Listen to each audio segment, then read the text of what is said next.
Hi friends, welcome to my channel. Young rebel star Prabhas గారు నటించిన Salaar movie అయితే రేపు రిలీజ్ కాబోతుంది.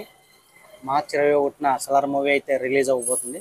దానికి సంబంధించిన పోస్టర్ అయితే మీరు చూడబోతున్నారు. ప్రస్తుతం మనం ఆర్టిస్ట్ క్రాస్ రోడ్లో సుదర్శన్ థియేటర్ దగ్గర అనమాట. అక్కడ పోస్టర్ అయితే అంటించారు సలార్ మూవీ సంబంధించి. రేపు ఏ గంటల షోస్ అయితే అలాగే చాలా చోట్ల కూడా ఉదయం నుంచి కూడా షోస్ అయితే ప్రారంభమవుతున్నాయి. ఉదయం 8 గంటల నుంచి. ఎంతమంది సలార్ మూవీ టికెట్లు అయితే బుక్ చేస్తున్నారో కింద కామెంట్ రూపంలో తెలియజేయండి. సలార్ మూవీ దాదాపుగా 600 కోట్ల పైగా వసూలు అయితే సాధించింది. ప్రశాంత్ నీల్ గారు, డైరెక్టర్ ప్రశాంత్ నీల్ గారు ప్రభాస్ గారిని చాలా ఎలివేషన్ షాట్స్లో అయితే చూపించారు. సో అలాగే సలార్ 2 మూవీ కూడా రాబోతుంది అనమాట. సలార్ 2 మూవీ కోసం ఎంతమంది వెయిట్ చేస్తున్నారో కింద కామెంట్ రూపంలో తెలియజేయండి. అలాగే జై ప్రభాస్, జై రెబల్ స్టార్ అని కామెంట్ చేయండి ఫ్రెండ్స్. లైక్ చేయండి, షేర్ చేయండి. Thank you for watching.